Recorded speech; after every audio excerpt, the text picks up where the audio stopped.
Assalamualaikum warahmatullahi wabarakatuh. Waalaikumsalam warahmatullahi wabarakatuh.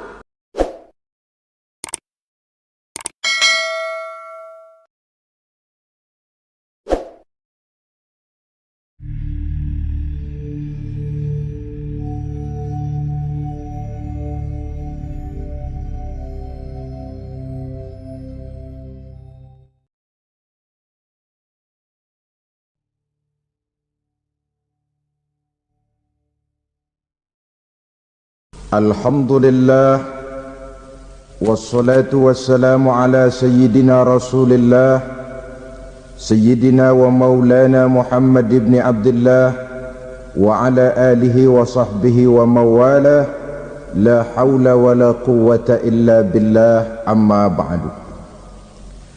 Bapak-bapak, ibu-ibu, saudara-saudara kaum muslimin rahimakumullah. Pada pertemuan yang lalu sudah saya jelaskan bahwa hidup selalu berakhir dengan kematian. Apabila datang kematian menimpa seseorang, datanglah kiamat baginya. Itu yang disebut dengan kiamat kecil. Hakikatnya mati adalah perpindahan dari kehidupan di dunia ini menuju kehidupan di alam barzakh.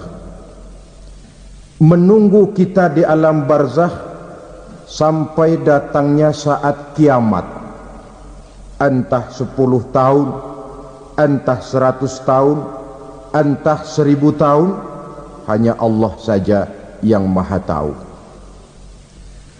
Adapun orang-orang beriman yang melakukan amal kebajikan dalam kehidupan di dunia ini, masa penantian yang lama di alam barzakh buat mereka sebentar saja.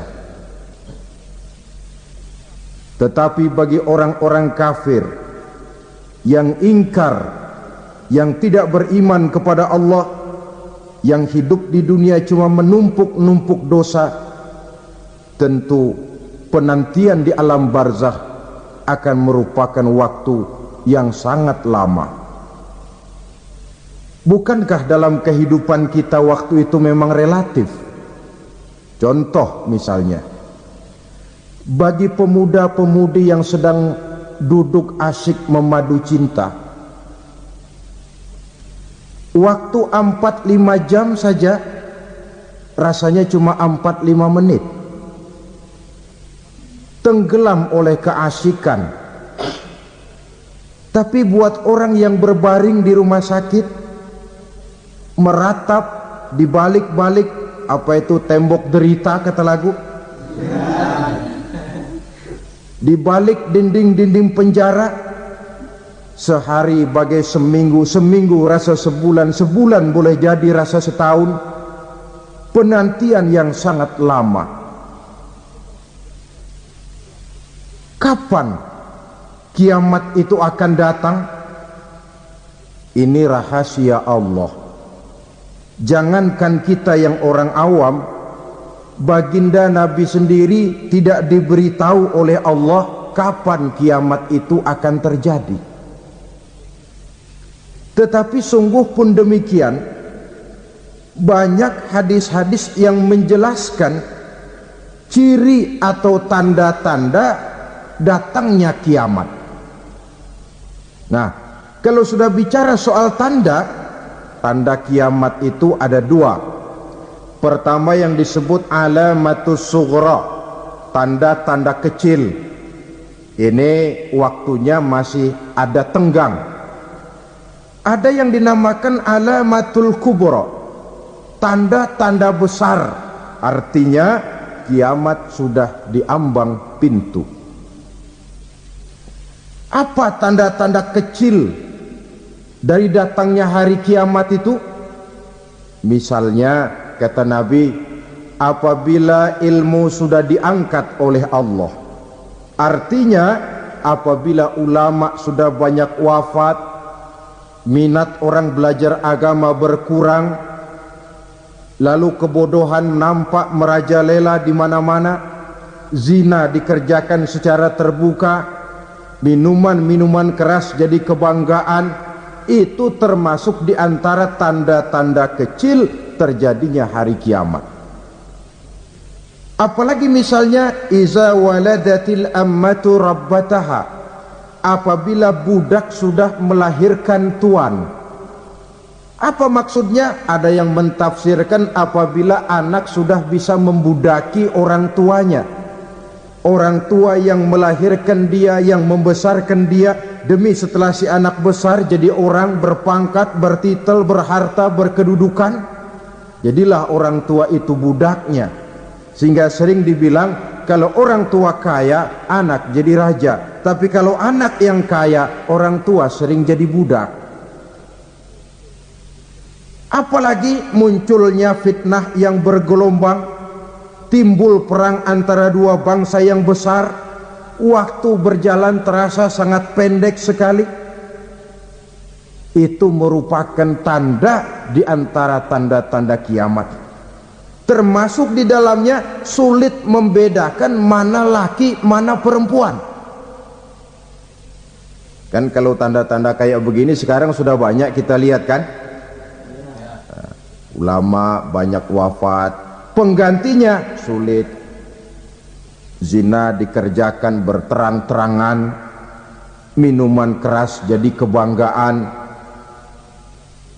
banyak anak membudaki orang tuanya, sulit membedakan mana laki mana perempuan. Kadang-kadang dari belakang kita lihat perempuan bener, begitu kita colek nengok jenggotan.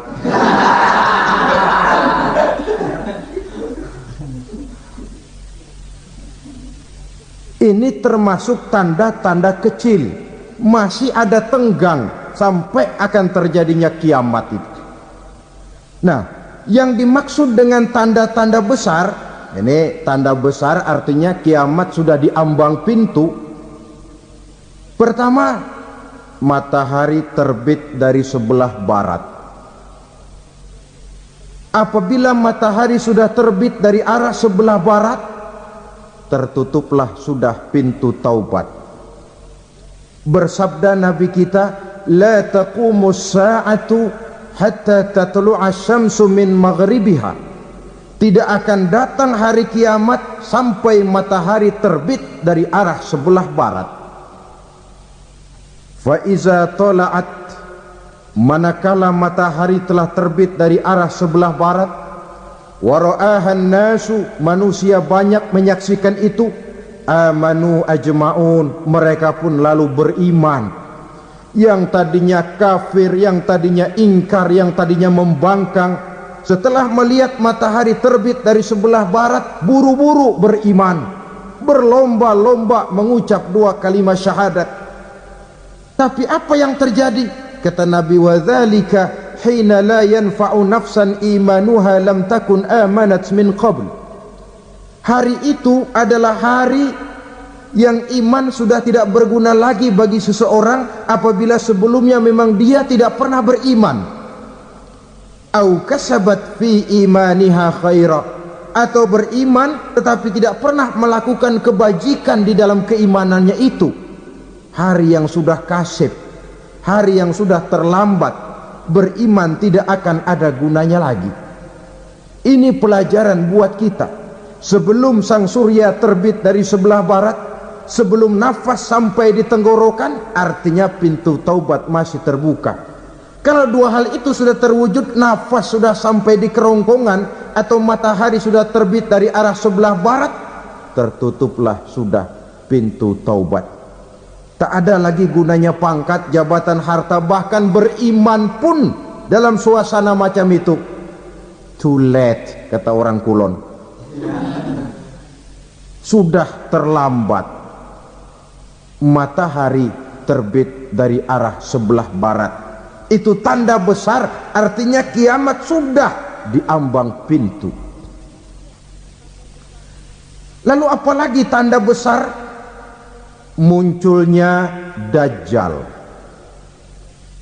Dajjal artinya pendusta-pendusta yang menyesatkan manusia. Ada dua macam dajjal, saudara. Ada dajjal kecil, ini dajjal kelas teri. Kalau ini sejak zaman Rasulullah sudah ada itu, tiap zaman ada. Di zaman Rasulullah misalnya ada yang bernama Aswad al-Unsi dari Yaman, ada yang namanya Musailamah al-Kazzab dari Yamamah, ada yang namanya Ibnu Sayyad dari Madinah. Ini dajjal-dajjal di zaman Rasul. Musailamatul Kazzab memproklamirkan diri jadi nabi, dia di zaman Rasul masih hidup. Ini dajjal zaman Nabi. Di zaman sahabat muncul dajjal-dajjal. Di zaman kita sekarang ini dajjal-dajjal pun gentayangan, dajjal-dajjal kelas teri. Kerjanya mendustakan manusia, menyesatkan manusia, memalingkan manusia dari jalan yang benar dan diridhoi oleh Allah Subhanahu wa taala. Adapun yang merupakan tanda besar dari datangnya kiamat, dajjal-dajjal kelas kakap, pembohong-pembohong besar yang menyesatkan masyarakat manusia berpaling dari jalan Allah mengikuti jalan mereka. Apa sih ciri dajjal itu? Kata Nabi dalam hadis Bukhari Muslim, innad dajjala, sesungguhnya yang namanya dajjal itu yakhruju, satu saat akan muncul mendekati hari kiamat. Wa inna ma'ahu ma'an, si dajjal ini membawa air, wa naran, dan juga membawa api. Dua simbol. Di tangan yang satu dia bawa air, di tangan yang satu dia bawa api. Wa ammal ladzi yarahu an-nasu ma'an fanarun, adapun yang orang banyak lihat air, hakikatnya adalah api. Yang dilihat api, hakikatnya adalah air. Oleh sebab itu, kalau api yang ditawarkan, ambillah air. Kalau air yang ditawarkan, pilihlah api. Maksudnya apa ini? Ini bahasa simbol, saudara-saudara. Dajjal bicaranya seolah-olah untuk kepentingan manusia, menawarkan surga. Surga yang dia tawarkan hakikatnya neraka. Hai manusia, kalau kau mau bahagia, jangan dekat-dekat dengan agama. Solat itu tidak efektif dan efisien, tidak produktif dari segi ekonomi itu. Menghadiri majelis taklim cuma buang-buang waktu. Tahajud, tasbih, tahlil, baca Quran, apa itu? Pekerjaan mubazir saja. Hidup ini cuma sekali, masa yang cuma sekali, manfaatkan dengan sebaik-baiknya. Mumpung, dibawanya sifat mumpung tetapi dalam pengertian yang sangat negatif. Bicaranya seolah-olah untuk kepentingan manusia, tetapi sebenarnya menjerumuskan manusia. Menawarkan air tapi sebenarnya api, menawarkan api tapi hakikatnya air. Buat apa kamu sholat? Buat apa kamu bayar zakat? Buat apa kamu puasa? Surga yang dicanangkan dajjal hakikatnya neraka. Neraka yang digambarkan dajjal pada dasarnya adalah surga. Jadi memutarbalikkan fakta itu kerjaan dajjal. Yang hak jadi batil, yang batil dibilang hak, yang benar jadi salah, yang salah malah jadi benar. Tuntunan disuruh jadi tontonan, tontonan malah menjadi tuntunan. Itu pekerjaan dajjal profesinya. Zamannya Nabi Adam, dajjalnya kan iblis. Betul? Betul. Apa sih rayuan iblis itu? Allah setelah menciptakan Nabi Adam kan bilang, Adam, kau dan istrimu Hawa tinggal di surga ini. Seluruh fasilitas yang ada di surga persilahkan kau nikmati. Satu yang tidak boleh, jangan coba-coba dekati pohon khuldi. Dekat saja jangan, apalagi sampai memetiknya. Datang Dajjal yang namanya iblis ini. Adam, kamu tahu nggak kenapa tidak boleh makan buah khuldi? Ya nggak tahu, pokoknya saya dilarang. Bodoh kamu, Dam. Khuldun artinya kekal.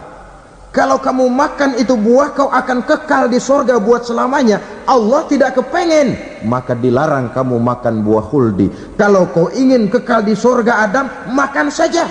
Saya bicara begini ini untuk kepentingan kamu, Adam. Ini kan ciri-ciri Dajjal.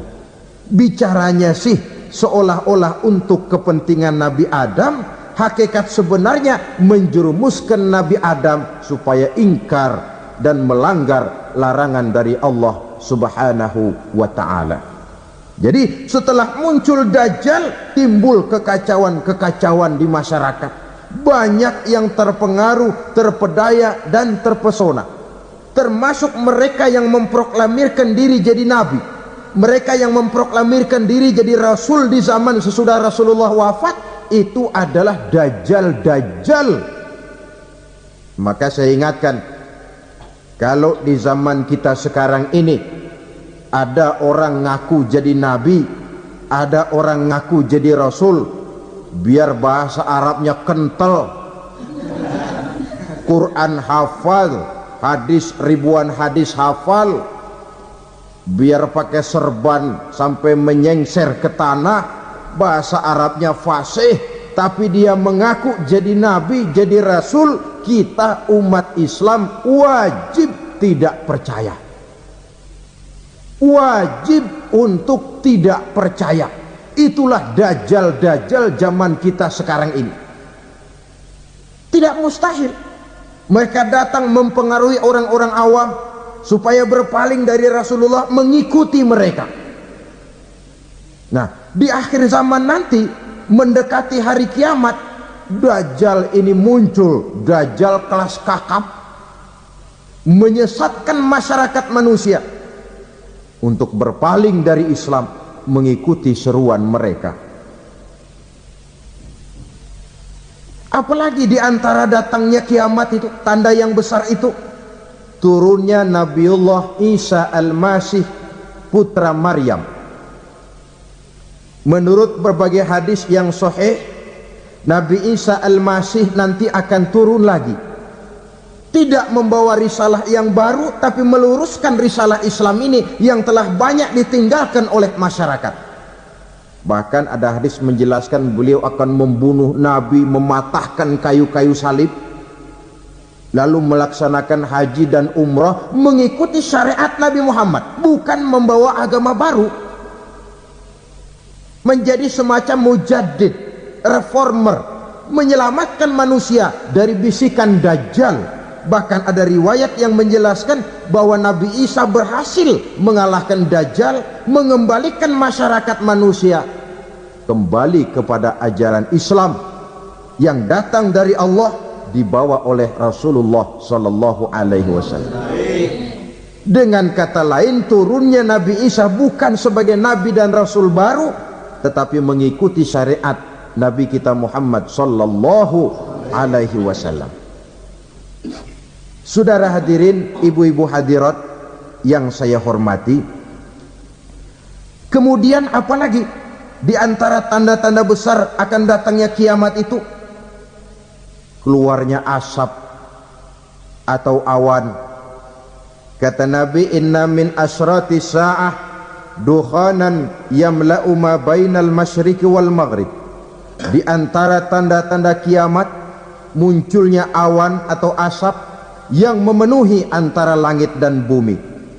Ini pun diperkuat dalam surah Ad-Dukhan ayat 10. Fartaqib yawma ta'tis sama' bidukhanim mubin fayughshan nas hadza azabun alim. Bagi orang-orang yang beriman, mereka biasa-biasa saja, tapi bagi orang kufur, datangnya asap dan awan ini merupakan azab yang kelewat pedih. Barangkali sedikit mendekati gambaran tentang azab yang pedih ini, saya ingatkan alam pikiran kita kepada peristiwa yang belum lama terjadi. Pernah dengar berita bocornya reaktor nuklir di Chernobyl, Uni Soviet. Pernah dengar? Nah, Bocornya reaktor nuklir di Chernobyl yang mengakibatkan ratusan bahkan sangat mungkin ribuan nyawa. Cuma satu reaktor. Bagaimana kalau seluruh cadangan nuklir yang dimiliki oleh para negara adikuasa ini diledakkan? Bahkan yang konon menurut catatan, cadangan nuklir yang dimiliki bersama oleh Amerika dan Rusia sekarang ini sudah sanggup memusnahkan 6 miliar manusia, 1,5 kali lebih banyak dari jumlah manusia yang nongkrong di permukaan bumi ini. Saudara-saudara hadirin yang saya hormati, lalu saat mendekati hari kiamat, apalagi tandanya setelah Nabi Isa wafat pada saat turunnya yang kedua kali, lalu Allah meniupkan angin sejuk, semua orang-orang beriman, orang-orang baik wafat, sehingga penghuni bumi ini cuma tinggal lagi terdiri dari orang-orang kafir. Tidak ada lagi di bumi ini yang bisa mengucapkan Allah. Sehingga dalam hadis qudsi itu ada keterangan, innallaha azza wa jalla yaqulu li Israfil. Allah pernah pesan kepada malaikat Israfil, kata Allah, Israfil, iza sami'ta qailan yaqul Allah Allah fa akhirin nafakh 40 sanatan ikraman liqailiha. Hai Israfil, apabila kau dengar di permukaan bumi masih banyak orang yang mengucapkan Allah Allah, maka tunda sangkakala kiamat itu 40 tahun. Untuk apa? Ikraman liqailiha, menghormati orang yang mengucapkan Allah Allah itu. Wah, jadi karena sekarang masih banyak yang mengucapkan Allah, besar hatilah kita, masih jauh kiamat itu. Tapi jangan lupa, kiamat pribadi, kiamat kecil itu yang nggak kita sangka-sangka. Ajal datang mencabut nyawa, itu kiamat pribadi, dan itu yang pasti kita hadapi, dan itu yang membuat kita tidak boleh bersikap main-main di dalam kehidupan sekarang ini. Saudara hadirin yang saya hormati, tidak ada lagi orang-orang muslim. Seluruh penduduk dunia ini kafir. Lalu terciptalah struktur sosial yang berlandaskan prinsip hidup semau gue. Bakal terjadilah prinsip di mana yang kaya menyantap yang miskin, yang kuat menindas yang lemah. Hidup sudah bagaikan di rimba belantara, berlaku hukum rimba, siapa yang kuat dia yang menang, siapa yang lemah menjadi mangsa. Timbul kekacauan, maksiat merajalela, munkarat menjadi-jadi, sehingga isi bumi ini penuh dengan segala macam perbuatan dosa. Tidak ada perlunya lagi alam diperpanjang temponya. Datang saat yang sudah dijanjikan oleh Allah Azza wa Jalla, maka terjadilah yang disebut kiamat kubra, kiamat besar, kiamat hancur-hancuran. Bagaimana kejadian ini dimulai? Dalam surah Az-Zumar ayat 68, Allah Subhanahu wa taala berfirman, wa nufikha fis suri fasa'iqa man fis samawati wa man fil ardi illa man sya'allahu. Maka manakala ditiuplah sangkakala, terkejutlah seluruh yang ada di langit dan seluruh yang ada di bumi. Bila saat kiamat datang, Allah perintah malaikat Israfil, Israfil, tiup sangkakalamu. Ditiuplah sangkakala oleh malaikat Israfil.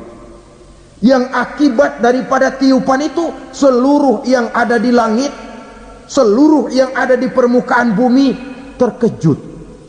Yang ada di langit siapa? Malaikat kan. Bayangin aja kalau malaikat kaget, apalagi kita. Terkejut seluruh makhluk yang ada di bumi, yang ada di langit mendengar suara sangkakala itu. Bunyinya tidak sanggup kita bayangkan dahsyatnya. Ledakan nuklir, ledakan neutron, belum apa-apa ketimbang bunyi sangkakala malaikat Israfil ini. Nah, lalu mendengar bunyi sangkakala ini, gemparlah makhluk, kacaulah alam. Bumi gempa, planet-planet bertabrakan, gunung meletus, air laut tumpah ke darat, angin topan bertiup, halilintar menyambar, lalu semua yang bernama hidup mati total. Mati bareng tanpa persiapan. La haula wala quwata illa billah. Saya kadang-kadang dalam tafakur bermohon, ya Allah, mudah-mudahan saya enggak nemuin kiamat beneran. Ngeri. Tidak bisa kita bayangkan macam apa suasana seperti itu. Allah saja banyak memberikan gambaran, misalnya Al-Qari'ah, wa mal qari'ah, wa ma adraka mal qari'ah. Kejadian yang menggemparkan. Tahukah kamu apa kejadian yang menggemparkan itu? Yauma yakunun nasu kal farasil mabsus wa takunul jibalu kal ihnil manfus. Pada saat itu manusia berterbangan bagai kupu-kupu, gunung berterbangan seperti kapas ditiup angin. Gunung saja macam kapas, konon lagi manusia. Kematian total, mulai semut sampai gajah mati, jin mati, iblis mati, malaikat mati. Malaikat saja mati. Saudara hadirin yang saya hormati, kematian total yang tanpa persiapan. Orang bilang, Pak, kalau mati bareng begitu yang repot malaikat maut dong ya, cabut sana, cabut sini. Itu kalau menurut logika kita, mestinya begitu menurut logika. Tapi logika juga yang bilang nggak perlu serepot itu. Sebab untuk mematikan listrik di wilayah DKI, di wilayah Jakarta, nggak perlu tiap rumah didatengin matiin, ya lama. Cukup dari kantor pusatnya saja PLN tekan satu tombol, gelaplah seluruh Jakarta. Saudara hadirin yang saya hormati, kematian total. Lalu setelah kematian total, planet-planet juga mati, dalam arti tidak bergerak dan beredar. Angin mati, dalam arti tidak bertiup. Air mati, dalam arti tidak ada riak gelombang. Pokoknya semua mati. Kullu nafsin za'iqatul maut, semua yang bernafas mati. Dalam ayat lain, kullu man 'alaiha fan, semua yang ada di permukaan bumi fana. Yang kekal cuma Allah Subhanahu wa ta'ala. Yang paling belakang mati malaikat maut dan malaikat Israfil. Tapi mati juga sesuai dengan janji Allah. Menurut hadis Bukhari Muslim dari Abi Hurairah, masa tenggang waktu antara kematian total pada tiupan sangkakala pertama dengan proses kebangkitan pada tiupan sangkakala kedua 40 lamanya. Tidak dijelaskan oleh Abi Hurairah 40 jam, apa 40 hari, apa 40 tahun. Hadis-hadis cuma menyebutkan 40 saja. Sunyi alam, yang tinggal cuma Allah saja lagi. Ketika itu Allah berseru-seru, katanya, limanil mulkul yauma, siapa para penguasa hari ini? Mana itu raja-raja dan penguasa yang dulu mengaku jadi Tuhan? Fir'aun. Mana Fir'aun sekarang? Yang dulu jadi raja, merasa berhasil, sombong, lalu tidak mau turun-turun dari kekuasaannya, sampai kepada puncak kekurang ajarannya mengangkat diri jadi Tuhan. Mana itu Fir'aun? Namrus. Mana sekarang Namrus? La ilaha illa ana. Ternyata tidak ada Tuhan lain selain daripada aku, kata Allah. Proses kemudian, saudara-saudara, turunlah hujan dari langit. 40 lamanya hujan itu. Tidak jelas juga 40 jam apa 40 hari. Setelah air turun membasahi, datanglah tiupan sangkakala yang kedua.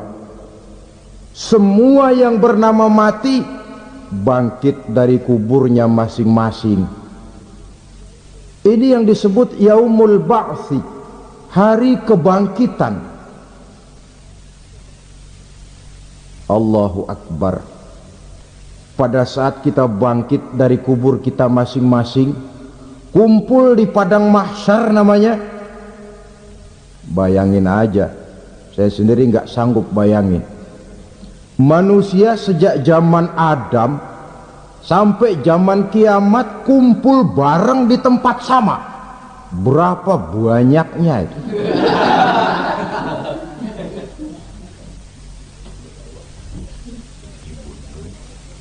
Dan yang luar biasa menurut satu riwayat, pada saat bangkit itu, Masya Allah, roman muka kita berubah, disesuaikan dengan amalan kita waktu di dunia ini. Barang siapa yang waktu di dunia amalannya itu amalan tikus, di akhirat nanti dia bangkit dari kubur, mukanya seperti muka tikus, gagah betul badannya, tapi mukanya seperti tikus. Kenapa? Amalannya waktu di dunia seperti amalan tikus. Apa amalan tikus itu? Suka ngegeragoti barang yang sudah disimpan rapi-rapi. Orang sudah simpan uang rapi-rapi, simpan perhiasan rapi-rapi, digeragoti oleh tikus. Maling-maling, pencoleng-pencoleng, koruptor-koruptor, itu nanti di akhirat nanti kita lihat mukanya seperti muka tikus. Oh, ini waktu di dunia suka nyolong, mukanya seperti muka tikus. Barang siapa yang waktu di dunia ini amalannya itu amalan macan, dia akan bangkit nanti mukanya seperti muka macan. Apa amalan macan? Macan itu amalannya menang-menangan. Orang yang mau menang saja, nggak mau mengalah. Coba lihat di hutan, kenal hutan nggak?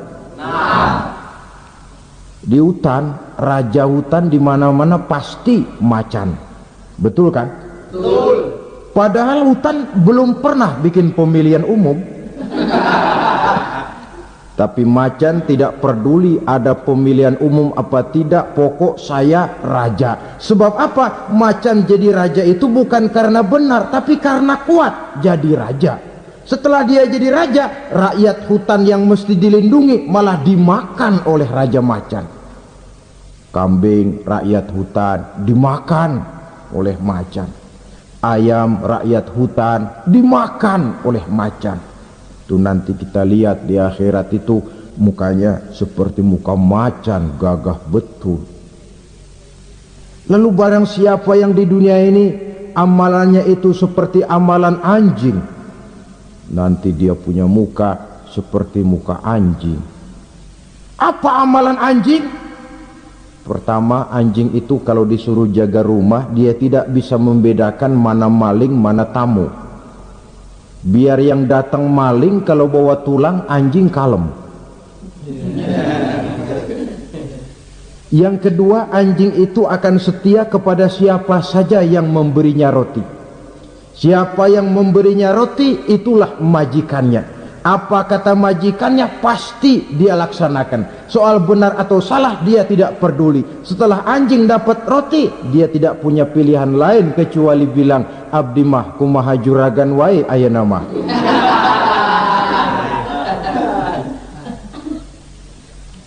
Saudara hadirin yang saya hormati, berkumpul di padang mahsyar, tiap orang sibuk dengan persoalannya masing-masing. Matahari waktu itu didekatkan oleh Allah, panas luar biasa. Ada yang saking panasnya itu mencucurkan peluh keringat sampai sebatas mata kakinya. Ada yang keringatnya sampai sedengkulnya, ada yang keringatnya sampai sepusatnya, ada yang keringatnya mengalir sampai sebahunya, ada yang kelelap oleh keringatnya sendiri, sementara orang di sampingnya nggak apa-apa. Bergantung lagi amalan dia waktu di dunia ini. Saudara-saudara, sebagian orang dalam kepanikan padang mahsyar berombong-rombong datang mereka menghadap Nabi Adam. Ya Adam, anta abal bashar. Hai Adam, Tuhan adalah bapak moyang manusia. Kami sebentar lagi akan disidang, dimintakan pertanggungan jawab. Tolonglah kami, hai Adam.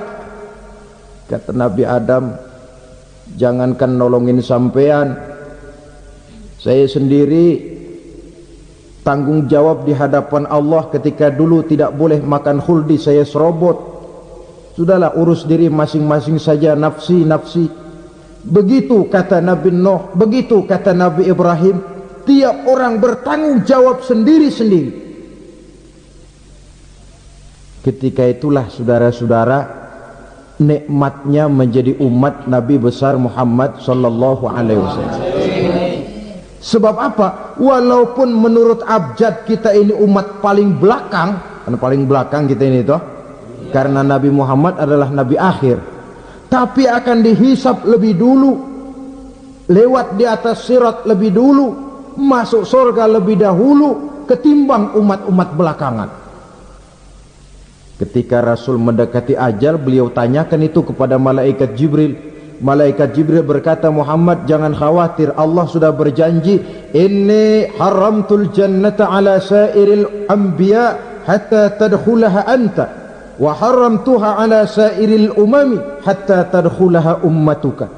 Surga aku haramkan buat seluruh nabi kecuali kalau engkau Muhammad sudah masuk ke dalamnya, dan surga aku haramkan buat seluruh umat kecuali kalau umatmu Muhammad sudah masuk ke dalamnya. Logikanya, walaupun menurut abjad kita umat paling belakang, bakal dihisap paling dulu, lewat di atas sirat paling dulu, masuk surga paling dulu, kalau mampir ke neraka juga paling dulu. Ya resiko, resiko. Jangan mau enaknya aja paling dulu. Saudara hadirin yang saya hormati, setelah masa kebangkitan itu jangan dikira begitu bangkit langsung diperiksa, masih menunggu menanti ribuan tahun perhitungan padang mahsyar untuk sampai kepada proses yang disebut yaumul hisab, hari perhitungan. Seorang demi seorang bakal dipanggil. Bayangkan saja, kita se-RT saja di absen, kadang-kadang perlu waktu lama. Ini manusia sejak zaman Nabi Adam sampai datang hari kiamat, satu demi satu disidang di hadapan Qadhi Rabbul Jalil. Status sosial copot sudah waktu itu. Yang pernah jadi hartawan di situ tidak lagi kelihatan kehartawanannya. Yang pernah jadi jenderal tidak lagi dipanggil jenderalnya. Yang ustadz tidak lagi dipanggil al-mukarramnya. Seluruh status sosial selesai.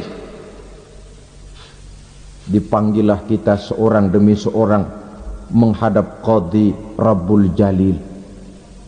Bagaimana proses penghisaban itu? Pertama, proses tanya jawab. Di antaranya ada hadis menyatakan lan tazula qadama 'abdin yaumal qiyamah hatta yus'ala an arba'i khisalin. Besok di hari kiamat tidak akan bergeser telapak kaki seorang hamba sampai dia ditanya lebih dulu tentang 4 persoalan. Tentang ilmunya, kemana ilmu itu diamalkan. Tentang umurnya, di mana umur itu dihabiskan. Tentang masa mudanya, kemana masa muda itu dipakai. Tentang hartanya, dari mana harta itu didapat dan kemana harta itu dibelanjakan. Ini termasuk proses tanya jawab. Jadi kalau istilah pengadilan dunia, nama Fulan bin Fulan. Kamu waktu di dunia diberikan umur panjang untuk apa? Pernah mengalami masa muda, kemana kau habiskan masa remajamu? Kau diamanahkan ilmu, dengan apa ilmumu kau amalkan? Kau diberikan harta, dari mana harta kau dapat, kemana kau belanjakan? Tak seorang pun yang bisa mungkir. Sebab apa? Dikala itu yang menjadi saksi bukan orang. Yang menjadi saksi adalah seluruh anggota badan kita. Tangan bicara, kaki jadi saksi terhadap seluruh amalan yang pernah kita kerjakan pada saat kehidupan di alam dunia ini. Selesai proses tanya jawab, lalu diperlihatkan buku catatan kita waktu hidup di dunia ini. Jangan lupa Allah itu menyiapkan 2 superkomputer kepada kita. Sebelah ditempelin sebelah kanan, yang sebelah tempelin di sebelah kiri. Komputer itu namanya Raqib dan Atid, 2 malaikat yang apabila baik kita lakukan, refleks saja akan menulis kebajikan kita. Jahat kita kerjakan, akan tertulis. Catatan itu nanti diperlihatkan kepada kita. Waduh, alangkah malunya pada saat diperlihatkan catatan kita, buku rapot kita merah melulu. Barangkali diperiksa sambil diomelin, brengsek lo. Buku merah melulu begini, bagaimana waktu hidup di dunia? Tidak cukup diperlihatkan buku catatan kehidupan, rekaman kehidupan. Rekaman kehidupan kita secara utuh sejak terlahir sampai ajal datang merenggut nyawa. Barangkali mirip dengan video sekarang ini, di mana terekam dengan baik seluruh kegiatan kita, sejak yang sekecil-kecilnya sampai kepada yang sebesar-besarnya. Untuk kemudian kita pun menerima balasan. In khairan fa khairun wa in syarran fa syarrun. Kalau baik ya baik balasannya, kalau jahat ya jahat juga balasannya. Catatan-catatan kita diberikan. Kalau banyak kebajikannya diberikan di tangan kanan dengan cara yang halus. Kalau banyak kejahatannya diberikan dari sebelah kiri atau dilempar dari belakang. Itulah sebabnya sejak di dunia ini kita sudah mohon kepada Allah. Ketika berwudu membasuh tangan kanan, apa kita bilang? Allahumma a'tini kitabi biyamini wa hasibni hisaban yasira. Ya Allah, berikan saya kitab di tangan kanan, dan kalau saya memang perlu dihisab, hisablah saya yang seringan-ringannya. Tangan kiri berlindung kita kepada Allah, jangan sampai diberikan kitab di tangan kiri atau dari arah sebelah belakang. Wa a'udzubika an tu'tiya kitabi bishimali aw min wara'i zuhri, dari arah sebelah belakang. Na'udzubillah min dzalik. Setelah selesai lewat proses penghisaban, lewat mizan, timbangan, maka yang sudah selesai dihisab itu bergeraklah menuju Sirat, jembatan yang terbentang menuju surga melalui neraka. Saudara-saudara, panjangnya perjalanan Sirat itu memakan waktu ratusan tahun. Tetapi orang yang lewat di atas Sirat pun macam-macam, bergantung amalannya ketika di dunia ini. Ada yang lewat di atas Sirat itu kalbarkil khatib, seperti kilat yang menyambar, lep, sudah sampai dia di surga. Cepat bukan main. Ada yang lewat di atas Sirat itu seperti orang lari-lari. Ada yang lewat di atas Sirat itu seperti orang jalan biasa. Ada yang sambil merangkak, ada yang sambil ngesor, ada yang sambil gelayutan, ada yang selamat sampai ke ujung ke surga, ada yang tergelincir jatuh masuk ke dalam neraka, bergantung amalannya dalam kehidupan di dunia sekarang ini. Tiap kita akan melewati yang namanya Sirat ini. Saudara-saudara kaum muslimin yang saya hormati, dengan demikian mereka yang selamat melalui Sirat sampai ke terminal akhir surga, mereka yang ketika dihisab ternyata banyak kejahatannya daripada kebaikannya, mereka singgah di dalam neraka. Nah, adapun orang-orang yang beriman menurut ayat Quran dan hadis Nabi itu nanti ada bermacam-macam. Ada orang beriman itu yang dimasukkan surga. Ada orang beriman itu yang dimasukkan ke dalam surga. Ada orang beriman itu yang disebut penduduk surga. Kenapa lain-lain, Pak? Karena waktu di dunia amalannya juga lain-lain. Ada orang beriman yang masuk surga. Ini paling murah tiketnya. Mau masuk surga? Kata Nabi begini, ma min abdin qala la ilaha illallah thumma mata ala dhalik illa dakhala al jannah. Kalau seorang hamba sudah mengucap dua kalimat syahadat, dia yakin dengan kebenaran kalimat itu sampai matinya, orang itu akan masuk surga. Abi Dzar yang waktu itu diajak bicara heran, ya Rasul kok gampang betul? Iya, walaupun orang itu mencuri, iya, walaupun orang itu berzina, iya. Biar dia mencuri, biar dia berzina, kalau dia sudah mengucap dua kalimat syahadat, dia yakin dengan kebenaran kalimat itu sampai matinya, itu orang akan masuk surga. Jadi masuk surga cukup dua kalimat syahadat, yakin sampai mati, masuk surga. Itu perkara masuk. Tapi kalau pertanyaannya diterusin, masuknya kapan, Pak? Nah, ini lain lagi urusannya. Sebab ada yang masuknya itu langsung, ada yang mampir dulu. Di sana tempat cuma dua, kalau tidak surga, neraka. Mau ke surga tapi mampir dulu, yang mampirnya jelas di neraka. Kenapa? Dalam hadis qudsi ada riwayat, nanti itu di akhirat, setelah Allah selesai mengatur penduduk surga masuk surga, yang neraka masuk neraka, Allah berkata kepada malaikat Malik, malaikat Malik, labaik ya Allah, itu bajingan-bajingan tengik, manusia-manusia durjana yang waktu di dunia tidak mau sujud, jauh dari ulama, gemar melakukan yang munkarat dan maksiat, hidup di tengah masyarakat selalu jadi bibit keonaran, kufur, sudah masuk neraka semua. Sudah ya Allah. Nah, kalau sudah, coba sekarang kamu masuk, Malik. Saya, iya, masuk neraka. Mau apa ya Allah? Kata Allah, akhriju minan nar, man kana fi qalbihi misqala habbatin min khardalin min iman.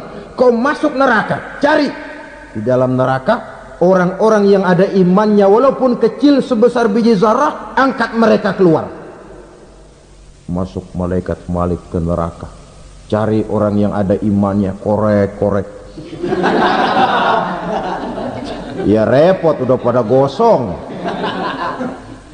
Yang ada imannya diangkat ke atas, yang ada imannya diangkat ke atas, lalu dimandikan di Nahrul Hayat, namanya sungai kehidupan di akhirat nanti. Cakep lagi rupanya, bersih lagi wajahnya, apel di hadapan Allah. Kata Allah, bagaimana mas? Kapok nggak sampean? Kapok ya Allah. Nah, kalau kapok, idhab fadkhulil jannah, pergi masuk surga sana.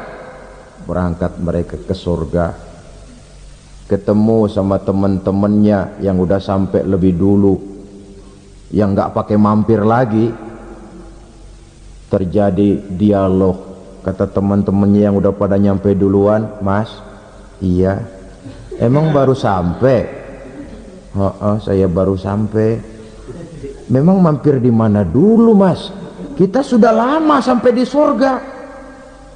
Saudara buka surah Al-Muddatsir ayat 34-35. Masalakakum fis saqar?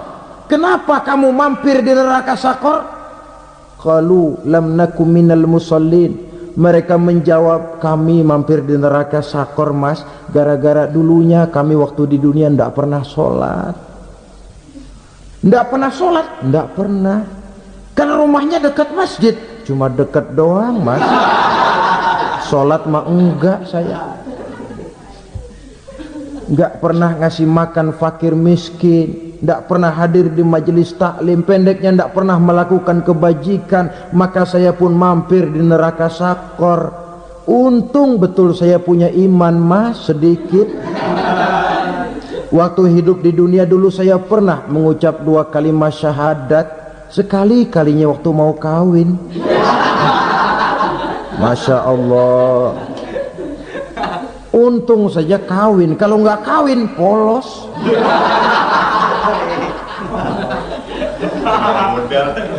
Itu juga pengulu sudah setengah mati ngajarin asyhadu alla asyaduaan asyaduaan.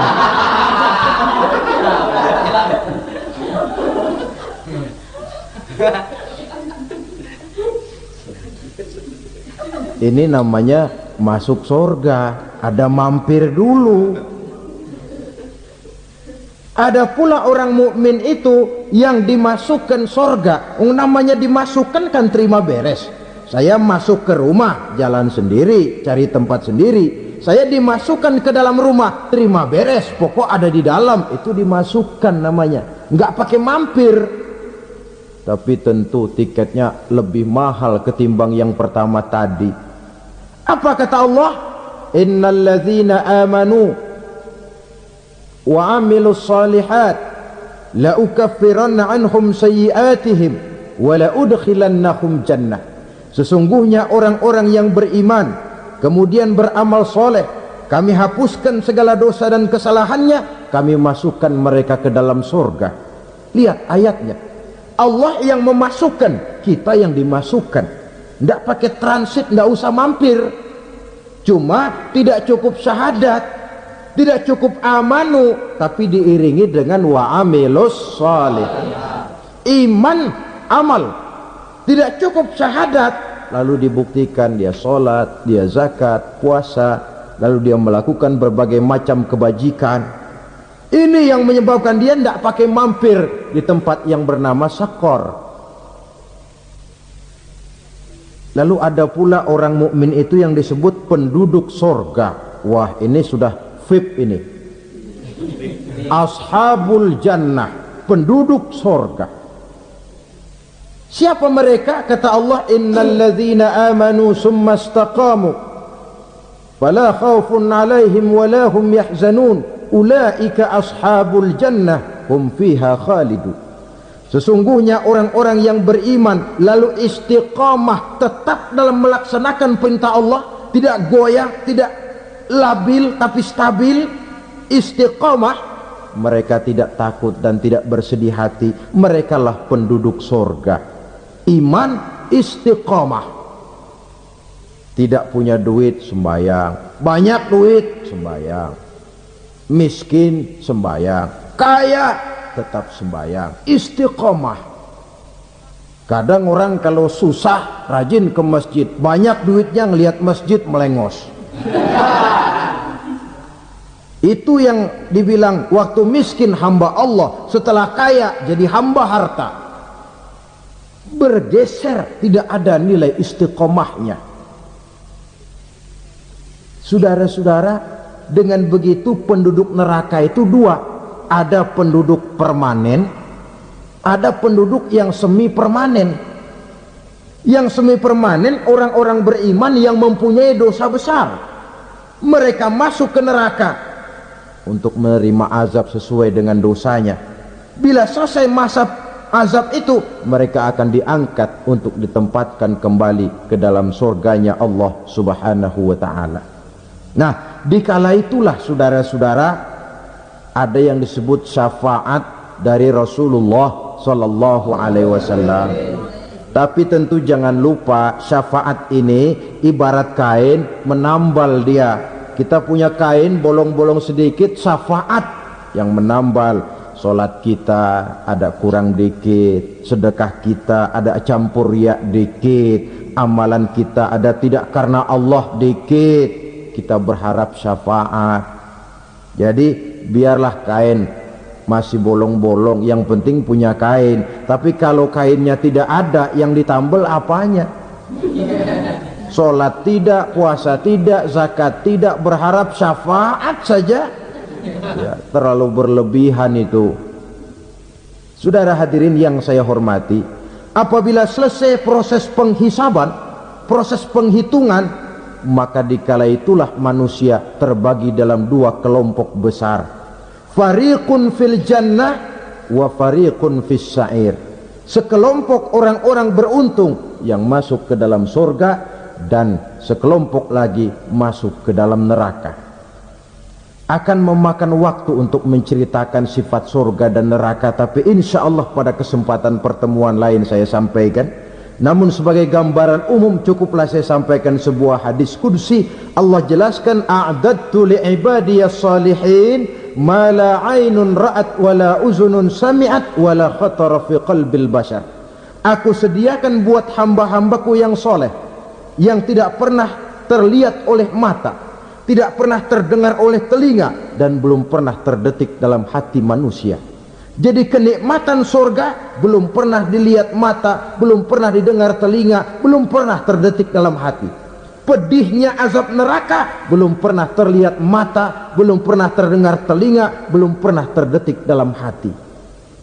Saudara hadirin yang saya hormati, oleh karena itu, sebagai uraian akhir daripada kiamat ini, marilah sama-sama kita memanfaatkan hidup dengan sebaik-baiknya, supaya jangan timbul penyesalan di hari kemudian nanti. Mudah-mudahan kita seluruhnya diselamatkan Allah dari azab neraka dan mendapat surga dan ridhonya. Sekian dan demikianlah pertemuan kita kali ini. Terima kasih banyak atas segala perhatian. Mohon maaf atas segala kekurangan. Usikum wa nafsi bitaqwallah. Wassalamualaikum warahmatullahi wabarakatuh. Waalaikumsalam.